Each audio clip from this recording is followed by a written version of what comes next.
नमस्कार, यो Ivy news खबरको संकेत हो। तपाई अहिले आइभी न्यूज एट 7 मा हुनुहुन्छ। म प्रभा थापा। प्रारम्भमा मूल खबर। सर्वोच्चका 4 न्यायाधीश काममा फर्किए। गोला प्रथाबाट प्रधान न्यायाधीश बाहेकको पेशी तोकिए। सुनवाईमा जानुपर्ने अन्य न्यायाधीशको भनाई। अदालत विवादमा प्रधान न्यायाधीश र न्यायाधीशको भूमिका बराबर रहेको 31 संवैधानिक पदाधिकारीको ठहर। वार्ताबाटै समाधान खोज्नुपर्नेमा जोड। विद्युतीय सामग्रीका लागि प्रोत्साहन गर्ने प्रधानमन्त्रीको भनाई। निजी क्षेत्रलाई विद्युत व्यापारको अनुमति दिन तयार रहेको ऊर्जा मन्त्रीको प्रष्टोक्ति। हामी अनुमति दिन तयार छौं। पथलैया वीरगञ्ज व्यापारिक मार्ग निर्माणमा ढिलाइ। 2 वर्षमा सक्नुपर्ने काम 5 वर्ष बित्दा पनि पूरा भएन। स्थानीय शास्ति खेप्न बाध्य।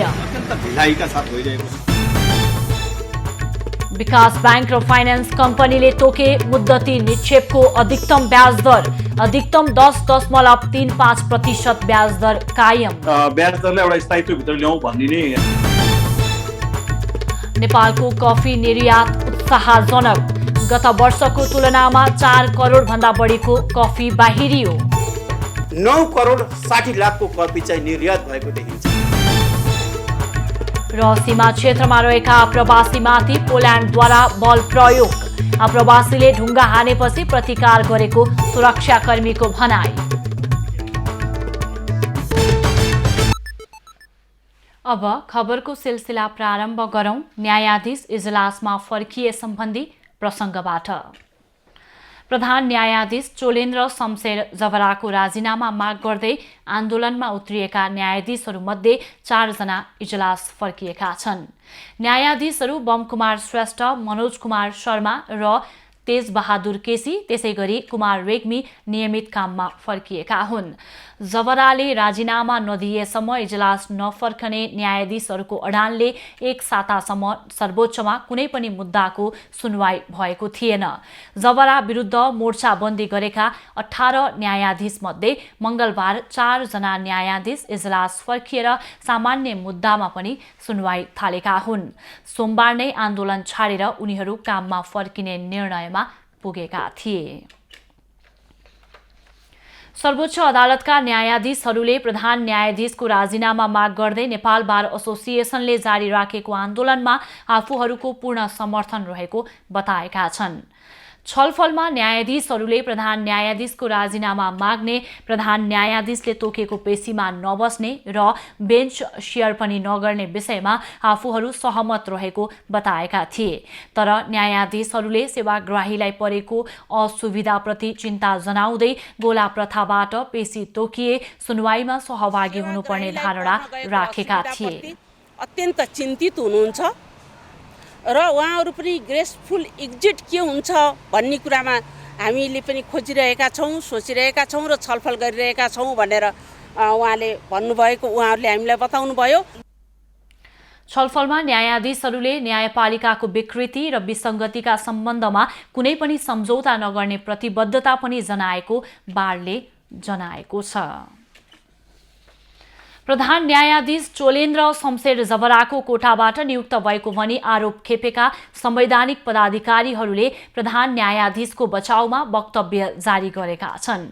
राष्ट्रिय मानव अधिकार आयोगका अध्यक्ष तब बहादुर मगरको नेतृत्वमा 8 संवैधानिक निकायका अध्यक्ष र 31 जना सदस्यहरूले विज्ञप्ति जारी गरेका हुन्।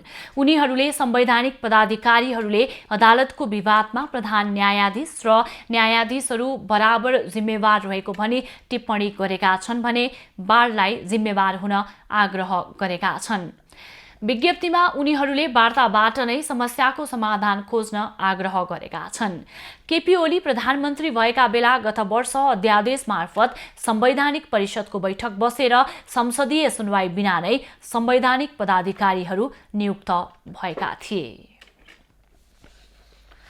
प्रधान न्यायाधीश चोलेन्द्र शमशेर जवराको राजीनामा माग गर्दै नेपाल बार एसोसिएसनले आज पनि सर्वोच्च अदालतमा धरना दिएको छ। दोस्रो चरणको आन्दोलनको अन्तिम दिन पनि मंगलबार एसोसिएसनले प्रधान न्यायाधीश जवराको राजीनामा माग गर्दै सर्वोच्च अदालतमा धरना दिएको हो। धरना कार्यक्रममा नेपाल बार एसोसिएसनका अध्यक्ष चण्डेश्वर श्रेष्ठले प्रधान न्यायाधीश जवराले न्यायपालिकामा विसङ्गति, विकृति र भ्रष्टाचारलाई संरक्षण गरेको आरोप लगाए। प्रधान न्यायाधीशको राजीनामा नै न्यायालयमा देखिएको गतिरोध अन्त्यको विकल्प भएको उनको भनाइ छ। त्यसकारणले गर्दाखेरि उहाँको राजीनामा नआएसम्म हाम्रो आन्दोलन जारी रहन्छ। तेस्रो चरणको कार्यक्रमको लागि हामी आज बैठक बस्दैछौँ। अध्यक्ष श्रेष्ठले प्रधान न्यायाधीश विरुद्ध भोलिबाट सशक्त रूपमा तेस्रो चरणको आन्दोलन गर्ने जानकारी दिएका छन्।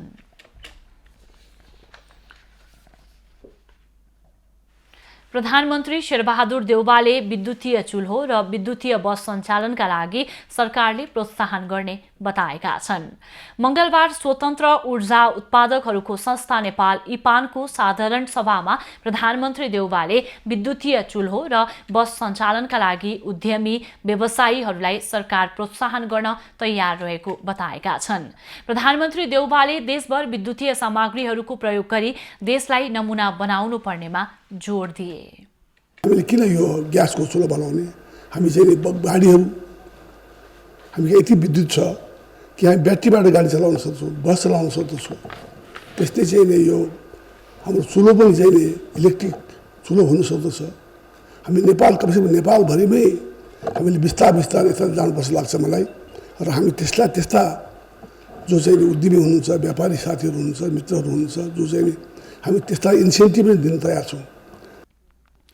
कार्यक्रममा ऊर्जा, जलस्रोत तथा सिंचाई मन्त्री पम्फा भूषालले निजी क्षेत्रको माग बमोजिम निजी क्षेत्रलाई पनि विद्युत व्यापारको अनुमति दिन सरकार तयार रहेको बताएकी छन्।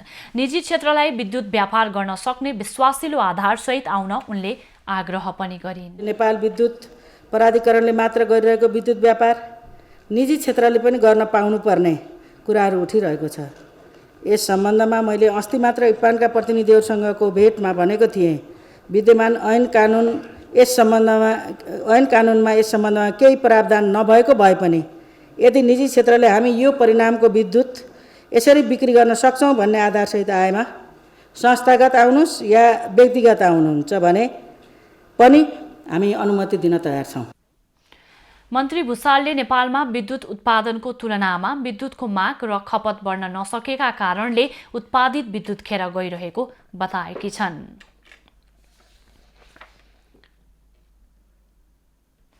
देशको सबैभन्दा ठूलो दल नेकपा एमाले महाधिवेशनको अन्तिम तयारीमा जुटेको छ। पार्टी विभाजनको पीडा भोगेको एमालेका लागि यो महाधिवेशन धेरै हिसाबले फरक हुने देखिएको छ। यही मङ्सिर 10 गतेदेखि 12 गते चितवनमा 10औं महाधिवेशनको तयारीमा लागेको प्रमुख प्रतिपक्षी दल नेकपा एमाले बारे यतिखेर कयौं प्रश्नहरू छन्। धेरैमा कौतूहलता छ कि पार्टी विभाजनपछि हुन लागेको यो महाधिवेशनपछि एमाले कस्तो बन्ला। अधिकांशको बुझाइमा एमालेको यो महाधिवेशन एउटा औपचारिकता मात्र हो। 10औं महाधिवेशनपछि कस्तो बन्ला एमाले भन्ने विषयलाई लिएर भइरहेका अड्कलबाजी अस्वाभाविक होइनन्। त्यस्तै महाधिवेशनको सेरोफेरोमा केही दृश्य पक्कै नौला हुनेछन्। अर्थात् 9औं महाधिवेशनभन्दा एमालेको 10औं महाधिवेशन निश्चय नै फरक हुनेछ। एमालेको अध्यक्ष बन्न त्यति बेला केपी ओली र माधव नेपालबीच जुन घमासान चल्यो, यसपालि घमासान त के, ओलीको छेउछाउ नै कोही पुग्ने छैनन्। विगतको जस्तो समूहगत प्रतिस्पर्धा यस महाधिवेशनमा कल्पना बाहिरको कुरा हुनेछ। विचारमा बहस यस महाधिवेशनमा हुने छैन, किनकि विधान महाधिवेशन मार्फत एमालेले विचारको बहस सकिएको निष्कर्ष निकालिसकेको छ। महाधिवेशन कुनै पनि दलको शक्ति प्रदर्शन गर्ने अर्थपूर्ण थलो पनि हो। त्यसै कारण ओलीले चितवनलाई 10औं महाधिवेशन स्थल रोजेको बुझ्न सकिन्छ। कारण माओवादी अध्यक्ष पुष्पकमल दाहाल चितवनबाटै आउँदो निर्वाचन लड्दैछन्। अर्को ओलीले रणनीतिक रूपमा चर्चामा ल्याएका अयोध्यापुरी हिन्दू धर्मग्रन्थ रामायणका भगवान रामको जन्मभूमि चितवनमै पर्छन्। एमालेमा ओलीको उत्तराधिकारी को बन्ला भन्ने सवालले पनि धेरै हदसम्म यो महाधिवेशनले निर्धारण गर्नेछ। एमाले आफ्नो प्रगतिशील छवि कायम राख्ला वा ओली हिँड्न चाहेको बाटोमा आफूलाई एकाकार गराउँछ भन्ने छिनोफानो पनि यही महाधिवेशनबाट हुनेछ। नेपालमा थप 377 जनामा कोरोना संक्रमण देखिएको छ। पछिल्लो 24 घण्टामा 6505 जनाको पीसीआर परीक्षण गर्दा 339 र 2644 जनाको एन्टिजेन परीक्षण गर्दा 38 जनामा संक्रमण पुष्टि भएको हो। काठमाडौँ उपत्यकामा 145 संक्रमित थपिएका छन्। काठमाडौँमा 101, ललितपुरमा 33 र भक्तपुरमा 11 जना संक्रमित थपिएका हुन्। यो सँगै नेपालमा कोरोना संक्रमित हुनेको कुल संख्या 9,12,846 पुगेको छ। यस्तै पछिल्लो 24 घण्टामा थप 170 जना कोरोना संक्रमण मुक्त हुँदा हालसम्म संक्रमण मुक्त हुनेको संख्या 7,98,714 पुगेको छ। हाल देशभर 7,476 जना सक्रिय संक्रमित रहेका छन्। पछिल्लो 24 घण्टामा संक्रमणबाट थप 4 जनाको मृत्यु हुँदा हालसम्म मृत्यु हुनेको कुल संख्या 11,482 पुगेको छ। पछिल्लो 24 घण्टामा 79,569 जनाले कोरोना विरुद्धको खोप लगाएका छन्। नेपालमा 76,24,048 जनाले पूर्ण मात्रामा खोप पाएका छन् भने 89,11,971 जनाले कम्तीमा 1 मात्रा खोप लगाएका स्वास्थ्य मन्त्रालयले जनाएको छ। राष्ट्रिय गौरवको आयोजनामा पर्ने पथलैया वीरगञ्ज 31 किलोमिटर 6 लेन व्यापारिक मार्ग निर्माण कार्य अझै पूरा भएको छैन। 2073 सालमा 2 वर्षभित्र सम्पन्न गर्ने सडक निर्माण थालिएको भए पनि 5 वर्ष बित्दा पनि त्यसले पूर्णता पाउन नसकेको हो। 2073 सालदेखि सुरु भएको पतलैया वीरगञ्ज 31 किलोमिटर 6 लेन सडक विस्तार 5 वर्ष हुँदा पनि पूरा भएको छैन। सम्झौता अनुसार 30 महिना अर्थात् 2075 माघ मसान्तसम्म यो सडक खण्डको काम सम्पन्न हुनुपर्ने थियो। तर तोकिएको समयभन्दा करिब 3 वर्ष बढी बितिसक्दा पनि अहिलेसम्म 75% मात्र काम भएको छ। अहिले तपाईँको लगभग हाम्रो यस योजना कार्यालयमा जम्मी 13वटा ठेका रनिङ कन्ट्र्याक्टहरू छन् होइन। यसमा चाहिँ अब ओभरअल प्रगति हेर्ने हो भने भौतिक रूपमा चाहिँ तपाईँको 75% र वित्तीय प्रगति चाहिँ 72% जति 72% जति रहेको छ। कोरोना संक्रमण, निर्माण सामग्रीको अभाव लगायतका कारण देखाउँदै ठेकेदार कम्पनीले सडक निर्माण समयमा निर्माण नगरेको हो। पछिल्लो पटक सडक खण्ड विस्तारको म्याद चालु आर्थिक वर्षको चैत मसान्तसम्म तोकिएको छ।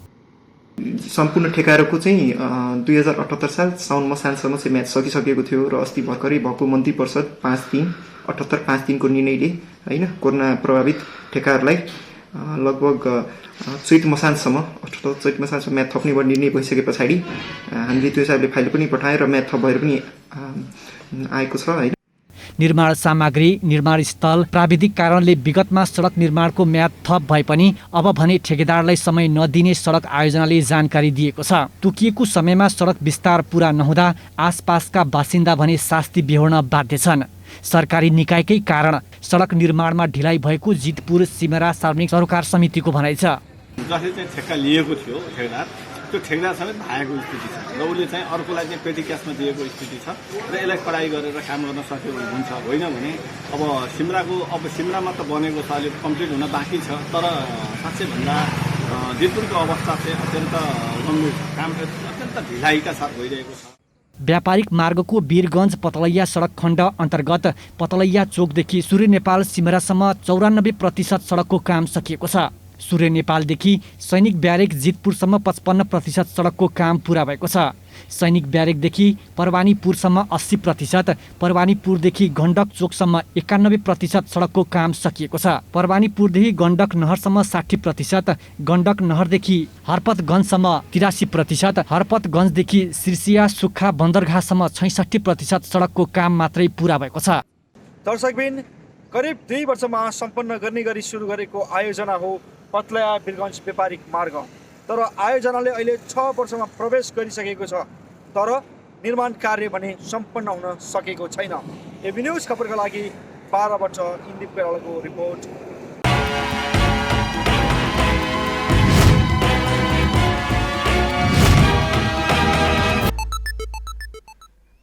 अब बाँकी खबर। राष्ट्र ब्याङ्कको हस्तक्षेपपछि वाणिज्य ब्याङ्कहरूको मुद्दती निक्षेपको अधिकतम ब्याज दरमा विकास ब्याङ्क र फाइनान्स कम्पनीहरूले सहमति गरेका छन्। विकास ब्याङ्कहरूले व्यक्तिगत मुद्दती निक्षेपमा अधिकतम 10.05% ब्याज दर कायम गरेका छन् भने फाइनान्स कम्पनीहरूले पनि व्यक्तिगत निक्षेपमा अधिकतम 10.35% ब्याज दर तोकेका छन्। मङ्सिर महिनाका लागि विकास बैंकहरूले व्यक्तिगत मुद्दती निक्षेपमा अधिकतम 10.05% ब्याज दर कायम गरेका छन्। राष्ट्र बैंकको निर्देशन अनुसार 10% बिन्दुले ब्याज दर बढाउँदा अधिकतम 10.45% हुन आउँथ्यो, तर विकास बैंकहरूले आपसमा सहमति गरेर अधिकतम 10.05% ब्याज दर कायम गरेको नेपाल बैंकर्स संघले जनाएको छ। 24 वटा बैंकले चाहिँ त्यति नै गर्नु भएको छ, 3टा बैंकले अलिकति कम गर्नु भएको छ। त्यस हिसाबले लगभग एउटा समान रूपमा चाहिँ मुद्दतीको ब्याज दर चाहिँ 10.05 मा चाहिँ अहिले सेट भएको अवस्था छ। फाइनान्स कम्पनीहरूले पनि मङ्सिर महिनामा व्यक्तिगत निक्षेपमा अधिकतम 10.35% ब्याज दर तोकेका छन्। आपसी सहमतिका आधारमा व्यक्तिगत मुद्दती निक्षेपमा अधिकतम 10.35% मात्र ब्याज दर तोकिएको छ। राष्ट्रिय स्तरका वाणिज्य बैंकले मुद्दती निक्षेपको ब्याज दर अधिकतम 10.35% सम्म र साधारण बचत न्यूनतम ब्याज 5.25% सम्म कायम गर्ने सहमति भएको नेपाल बैंकर्स संघले जनाएको छ। त्यस्तै क्षेत्रीय स्तरको विकास बैंकहरूले मुद्दती निक्षेपको अधिकतम ब्याज दर 10.30% र साधारण बचतको न्यूनतम ब्याज 5.30% कायम गर्ने सहमति भएको छ। निक्षेपमा एउटा ब्याज एउटा वाञ्छित सीमाभित्र रहँदाखेरि कर्जाको ब्याज पनि त्यस्तो धेरै बढ्दैन हैन, र यो मुख्य यो निर्देशनको पछाडि लक्ष्य भनेको नै ब्याज दरलाई एउटा स्थायित्व भित्र ल्याउँ भन्ने नै विषयमा चाहिँ हेरेर यो निर्देशन जारी भएको अवस्था छ। राष्ट्र बैंकले आइतबार बैंक तथा वित्तीय संस्थाहरूलाई अघिल्लो महिनामा रहेको सोही वर्गका बैंकहरूलाई औसत ब्याज दरमा 10% सम्म मात्र बढाउन सक्ने गरी निर्देशन दिएको थियो। राष्ट्र बैंकले बजारमा ब्याज दरमा देखिएको अस्वस्थ प्रतिस्पर्धा नियन्त्रण गर्न नियमन बढाइएको दाबी गरेको छ। वाणिज्य बैंकमा मेगा, राष्ट्रिय वाणिज्य र स्ट्यान्डर्ड चार्टरले भने व्यक्तिगत मुद्दतीमा 10% भन्दा कम ब्याज दर कायम गरेका छन्। व्यक्तिगत मुद्दतीमा राष्ट्रिय वाणिज्यको अधिकतम 9.11, मेगाको 9.96 र स्ट्यान्डर्डको 9.50% कायम भएको छ। सृष्टि पराजुली, काठमाडौँ। मुलुकको निर्यात क्षेत्रमा कफी निर्यातको योगदान हरेक वर्ष बढ्दै गएको छ। कोरोना महामारीकै समयमा पनि कफी निर्यात उत्साहजनक भएको छ। नेपालमा उत्पादित कफीको माग हरेक वर्ष अन्तर्राष्ट्रिय बजारमा बढ्दो छ। गत वर्ष 5 करोड बढीको कफी निर्यात गरेको नेपालले यो वर्ष 9 करोड भन्दा बढीको निर्यात गरेको छ। कोरोनाको समयमा अन्य क्षेत्रहरू प्रभावित बन्दा समेत नेपालबाट 5 करोड बढीको कफी विदेशिएको भन्सार विभागको तथ्याङ्क रहेको छ। विश्व कोभिडको चपेटामा छ र विश्व आर्थिक एउटा सङ्कटमा परेको बेलामा पनि कफीले आर्थिक पाटोलाई केही हदसम्म पोजिटिभ इन्डिकेसन गरेको देखिन्छ। जो 2076-77 को डाटालाई हेर्दा, भन्सार विभागको डाटाले हेर्दा 5 करोड 77 लाखको कफी जो निर्यात भएको थियो भने 2077-78 को डाटालाई हेर्दा 9 करोड 60 लाखको कफी चाहिँ निर्यात भएको देखिन्छ। राष्ट्रिय चिया तथा कफी विकास बोर्डले युवा लक्षित कफी विस्तार योजना अघि बढाउने समेत तयारी गरेको छ।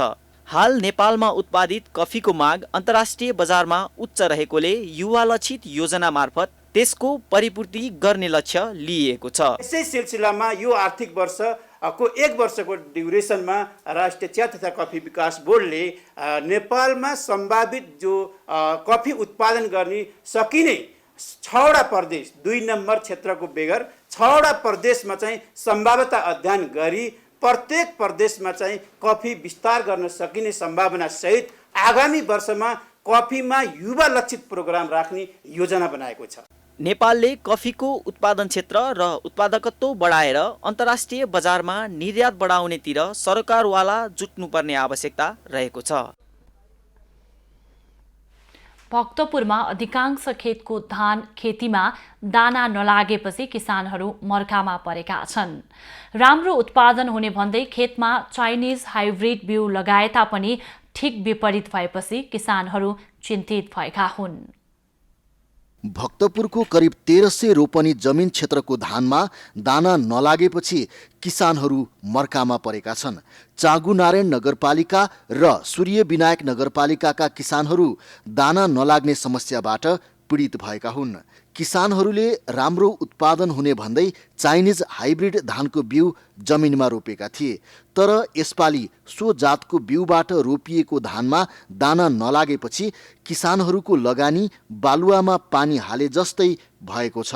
धानमा दाना नलागेपछि यस विषयमा भक्तपुरमा धानबाली र स्थानीय बिउ बिजन संरक्षण तथा विषादी सम्बन्धी विषयक कृषक अन्तर्क्रिया कार्यक्रममा बिउका कारण समस्या निम्तिएको जानकारी दिएको थियो।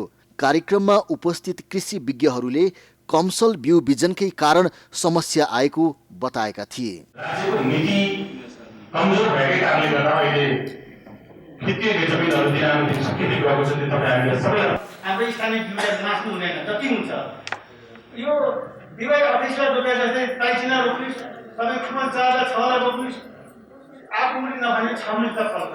मन्त्र दिनु पर्यो। हामी चाहिँ थोरै मन्त्र दिएर धेरै उत्पादन दिन खोजेको हामी किसान भएर पनि अहिले यस्तो हामी घाटामा परिरहेको छौँ। तराई र भित्री मधेसको लागि सिफारिस गरिएको भनेर भनिएको छ। सिफारिस कहाँको लागि गर्ने भन्दा तराई र भित्री मधेसको लागि हामी आँखा चिम्लेर पोहोर फल्यो भनेपछि अहिले पनि त्यो त्यही धान लिएर गएर आउने भयो। त्यसले गर्दा हामीले पनि जो चाहिँ जान्नु बुझ्नु पर्ने। चाँगुनारायण नगरपालिका र सूर्य विनायक नगरपालिकाका अधिकांश किसानले चाइनिज DY28 जातको हाइब्रिड धान रोपेका थिए। विगतमा यही बिउबाट राम्रो उत्पादन भए तापनि अहिले भने दाना नलाग्ने समस्या देखिएको हो। स्थानीय जातको धानको बिउलाई बेवास्ता गरी अध्ययन नै नगरी विदेशी बिउलाई प्राथमिकता दिँदा समस्या निम्तिएको कार्यक्रममा सहभागी कृषकहरूले गुनासो गरे। कति किसानहरूले पढाइ गरेर एउटा किसानले अलिकति राम्रो भाउ पायो भने अनि त्यो सोच लगायो भने त्यो किसानले त्यो बिउ जिल्ला कृषि विकास कार्यालयले बेच्ने। त्यही बिउ चाहिँ किसानले अर्को ठाउँमा अर्को क्षेत्रमा चाहिने अनि विभिन्न कारणले बिग्रेको अनुभव पनि छ। यसपालि चाइनिज धानको बिउबाट रोपेको धान नफलेपछि वर्षभरि कसरी परिवार पाल्ने भनेर किसानहरू चिन्तित भएका छन्। नगरपालिकाले समेत बिउ बिजनको बारेमा बुझेर खेती लगाउनु पर्ने दायित्व किसानको समेत भएको बताएको छ। नगर प्रमुख सोमप्रसाद मिश्रले धानमा दाना नलागेका सम्बन्धमा अध्ययन गरिरहेको बताए। तपाईको जति क्षति भएको सबै क्षतिहरू क्षतिपूर्तिको हिसाबले नगरपालिकाले विवरण दिन सक्दैन, तर राहत तपाईलाई दुःख पर्दा हामी साथमा छौँ है, हामीले सम्झेका छौँ। कम्तीमा हामीले मलम लाउन खोजेका छौँ भन्ने हिसाबले राहत हामी उपलब्ध गराउन प्रयत्न गर्नेछौँ। चाइनिज हाइब्रिड बिउका कारण धान उत्पादनमा कमी आएको भन्दै सो कार्यक्रममा किसानलाई सचेत हुन आग्रह गरिएको छ। नगरपालिकाले आपतकालीन राहत कोषबाट किसानहरूलाई केही राहत दिने भनेपछि किसानहरूले सन्तोषको सास फेरेका छन्। मुगु सदरमुकाम गमगढी स्थित तल्लो बजारमा आगलागी हुँदा 20 घर जलेर नष्ट भएका छन्। सोमबार राति ठिल्ले लामाको घरमा पूजा कोठाको दियोबाट सल्केको आगोबाट बजारका 17 घर र 3वटा घुम्ती पसल जलेर नष्ट भएका हुन्। आगलागीबाट करिब 50 करोडको क्षति भएको प्रहरीको प्रारम्भिक अनुमान छ। राति 12:30 बजेतिर लागेको आगो आज बिहान मात्रै सुरक्षाकर्मी र स्थानीयको पहलमा नियन्त्रणमा आएको छ। साँगुरो गल्ली र पानी र दमकल तथा अन्य उपकरणको अभावले गर्दा आगो नियन्त्रणमा लिन समस्या भएको थियो। आगो नियन्त्रणमा लिने क्रममा 2वटा घर समेत भत्काइएको प्रहरीले जनाएको छ। आगलागी भएका घरहरू सबै व्यापारिक प्रयोजनमा प्रयोगमा रहेकाले ठूलो क्षति भएको बताइएको छ। आगलागी भएका घरमा खाद्यान्न, फेन्सी रेस्टुरेन्ट, होटल, मेडिकल सञ्चालनमा रहेका थिए। अग्नि पीडितलाई विद्यालय, खाद्य संस्थान र पशु कार्यालयको खुला चौरमा राखिएको छ। आगलागीले भौतिक संरचना तथा धनमाल क्षति भए पनि मानवीय क्षति भने नभएको बताएको छ। आगलागीले गर्दा छायानाथ रारा नगरपालिकाका सबै स्थानमा विद्युत आपूर्ति बन्द भएको छ। गमगढीको तल्लो बजारमा सञ्चार सेवा समेत अवरुद्ध भएको छ। यसैबीच कर्णाली प्रदेश सरकारले मुगुका आगलागी पीडितलाई राहत उपलब्ध गराउने भएको छ। कर्णालीका मुख्यमन्त्री जीवन बहादुर शाहीले विज्ञप्ति जारी गर्दै घटनाप्रति दुःख व्यक्त गर्दै क्षतिको विवरण सङ्कलनपछि प्रदेश सरकारले राहत उपलब्ध गराउने जानकारी दिएका हुन्। क्षतिको विवरण सङ्कलनपछि प्रदेश सरकारले तत्काल राहत प्याकेजको घोषणा गर्ने प्रतिबद्धता समेत जनाएका छन्। तत्कालका लागि अल्पकालीन राहतको व्यवस्था गर्न स्थानीय प्रशासनलाई निर्देशन दिएको पनि शाहीद्वारा जारी विज्ञप्तिमा उल्लेख छ। गैराती गमगढी बजारमा आगलागी हुँदा 17 घर र 3वटा घुम्ती पसल जलेका थिए।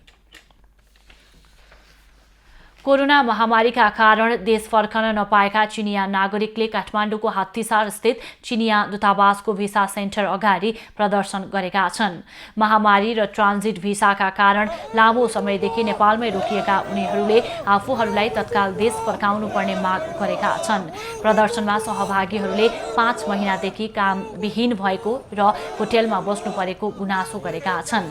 करिब 2000 चिनिया नागरिक आफ्नै खर्चले चीन फर्कन खोजे पनि फर्कन नसकेको उनीहरूको गुनासो छ।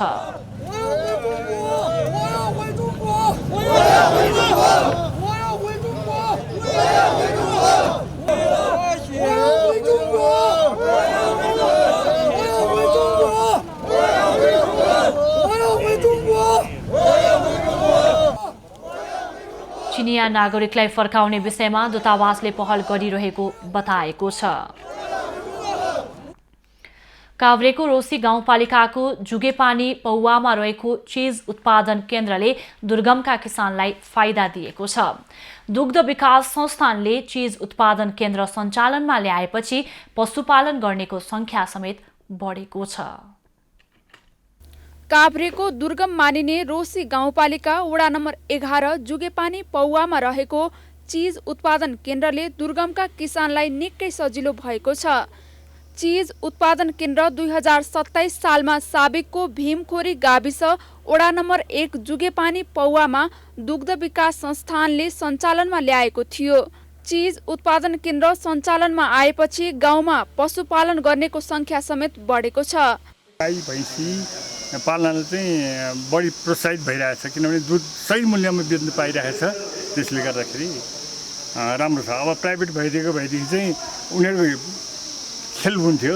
यहाँ त एक खाट पनि तलमाथि भयो भने त्यो कारबाही भइहाल्छ।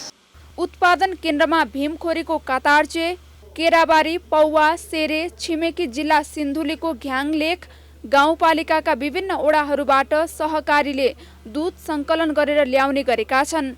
काभ्रे सिन्धुलीको गरेर 8वटा सहकारीले दैनिक दूध सङ्कलन गरेर यो केन्द्रमा ल्याउने गरेका छन्।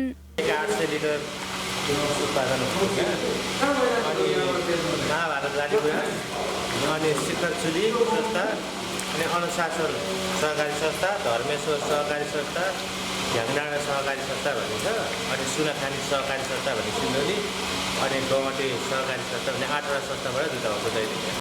भीमखोरीको उच्च पहाडी भूभागमा पहिले यातायातको साधन नचल्दा स्थानीयले खच्चडलाई बोकाएर दूध चीज उत्पादन केन्द्रसम्म ल्याउने गरेका छन्। केन्द्रमा दैनिक रूपमा 750 देखि 800 लिटरसम्म दूध जम्मा हुने गरेको छ। मासिक 15 लाखको हाराहारीमा किसानले दूध बेच्ने गरेका छन्। केन्द्रमा सङ्कलन भएको दूधबाट चीज, मक्खन, पनिर, नौनी लगायतका दूधजन्य परिकार बन्ने गरेका छन्। यहाँ उत्पादन भएका सामग्री काठमाडौँ लैनचौर स्थित दुग्ध विकास संस्थानको बिक्री केन्द्रमा पुग्ने गर्दछन्। उदयपुरको लिम्चुङबुङ गाउँपालिकाले लिम्चुङबुङ एभरेस्ट भ्यू टप निर्माण गरी पर्यटन विकासको योजना अघि सारेको छ।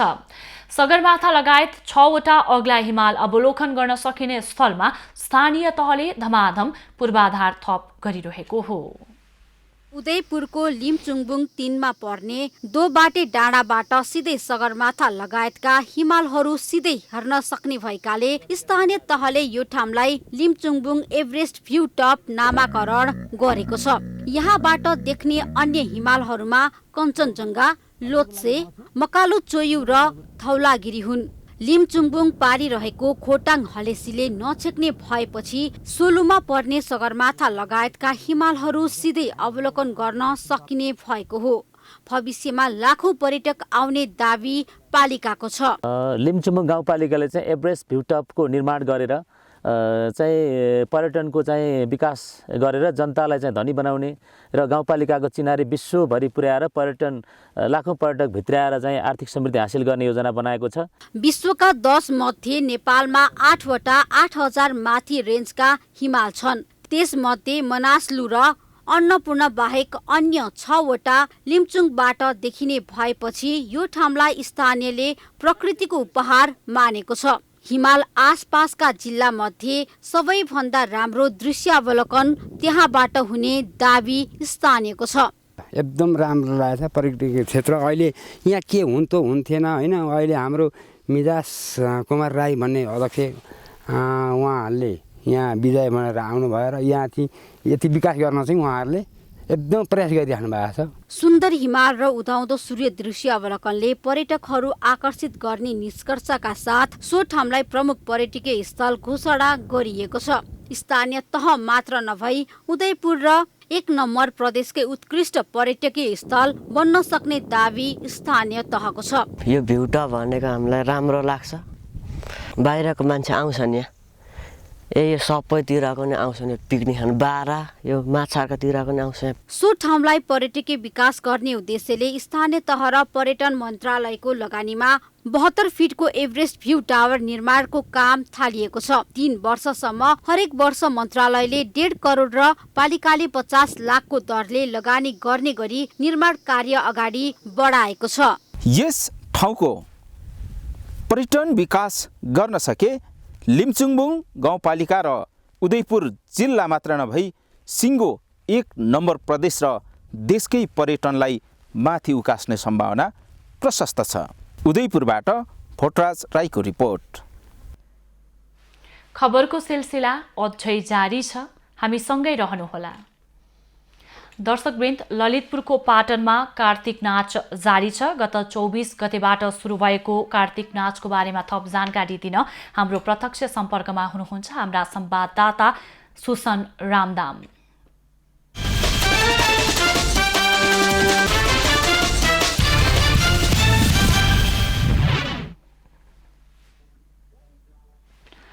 सुसन, कार्तिक नाच सुरु भएको छ र अहिले जारी पनि रहेको छ। कस्तो छ रौनक, जानकारी गराउनुस्।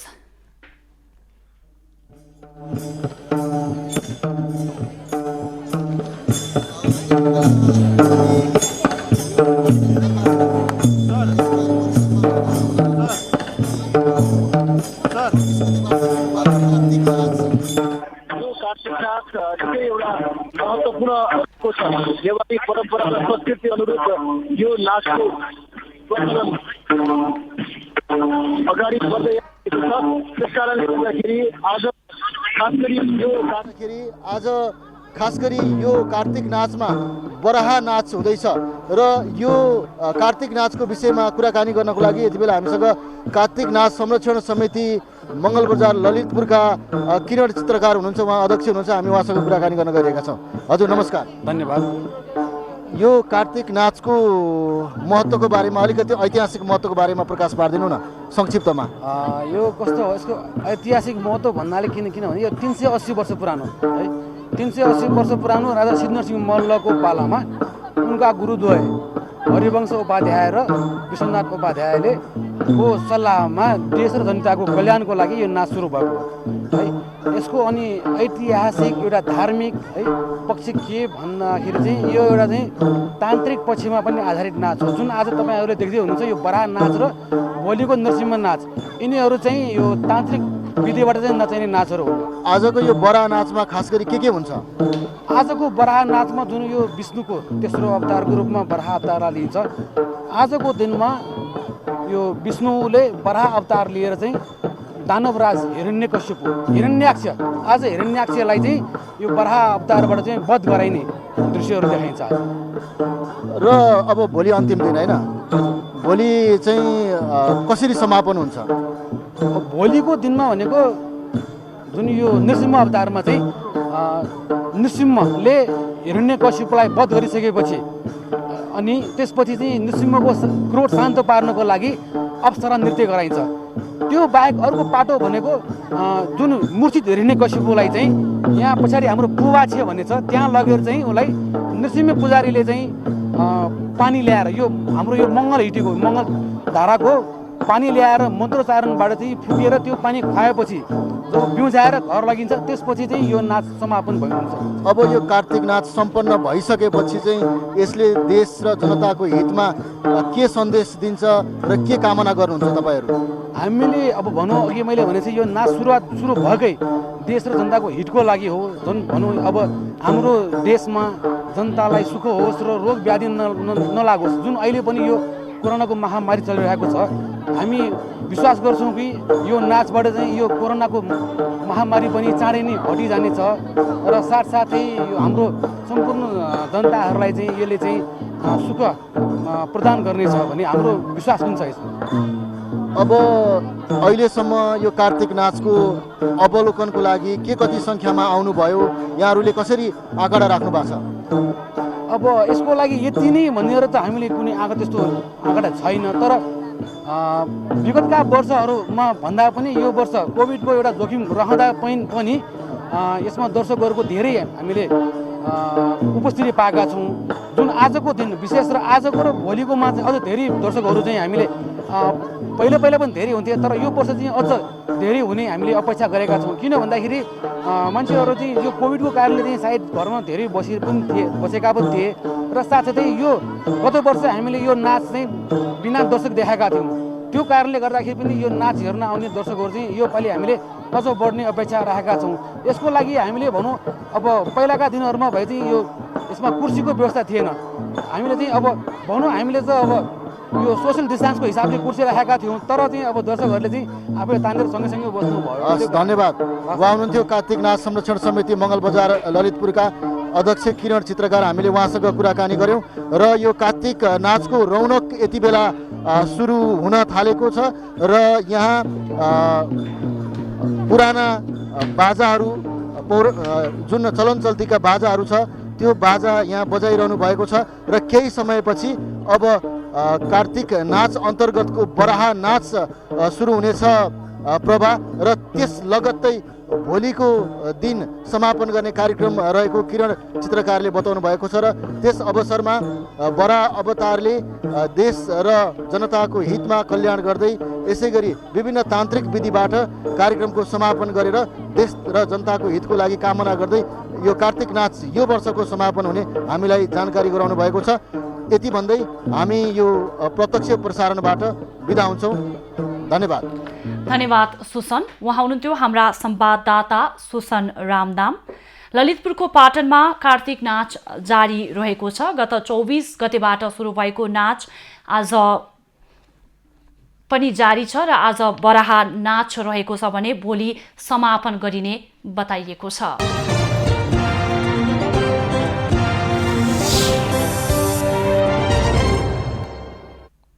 पछिल्लो 24 घण्टामा देशको मौसममा आंशिकदेखि सामान्य बदली रहेको छ।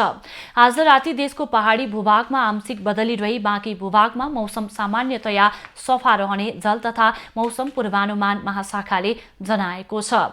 काठमाडौँ उपत्यकाको आजको अधिकतम तापक्रम 22 डिग्री सेल्सियस र न्यूनतम तापक्रम 9 डिग्री सेल्सियस मापन गरियो। आज देशभरको मौसम कस्तो रह्यो त? हेरौँ देशका विभिन्न स्थानको मौसमी अवस्था।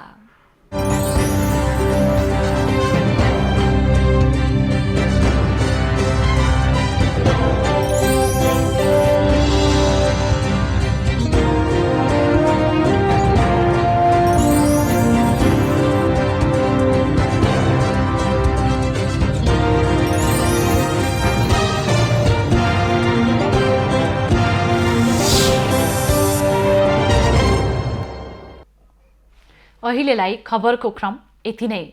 एभी न्यूज खबरका यी सहित अन्य विस्तृत खबरका लागि www.avnews.tv लगअन गर्न सक्नुहुनेछ। युट्युब, फेसबुक र ट्विटरमा पनि हामीलाई फलो गर्न सकिनेछ। खबरभित्रको खबरका लागि हेर्दै रहनुहोला एभी न्यूज खबर। नमस्कार।